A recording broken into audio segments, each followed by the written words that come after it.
Kita ke sorotan lainnya. Video amatir viral di media sosial memperlihatkan sekelompok pria diduga menculik perempuan yang dikaitkan dengan tradisi kawin tangkap di Kabupaten Sumba Barat Daya, Nusa Tenggara Timur.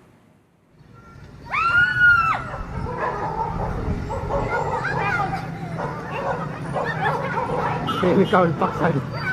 Kawin paksa. Kasihan Seorang perempuan yang berdiri di tepi jalan tiba-tiba disekap sekelompok laki-laki yang langsung menaikkannya ke atas mobil bak terbuka.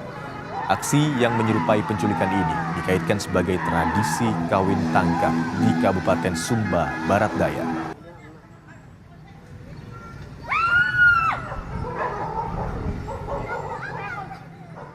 Kabid Humas Polda NTT, Kombes Arya Sandi, membenarkan peristiwa kawin tangkap yang terjadi di Sumba Barat Daya. Sang perempuan ditemukan di rumah keluarga pelaku.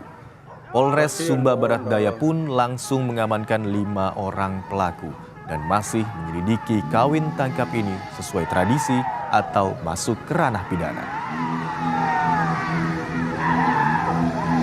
Segera menelusuri kebenaran informasi ini dan menemukan pelaku beserta korban yang diduga diculik ini di rumah keluarga pelaku. Lalu kemudian diamankan oleh anggota kita bersama polsek setempat ke Polres, ke unit PPA untuk didalami. Apakah persoalan ini lalu kemudian masuk ke ranah pidana untuk kita tindak lanjuti atau seperti apa? Yang jelas sementara ini masih berproses. Ada sekitar 5 pelaku yang diamankan oleh anggota kita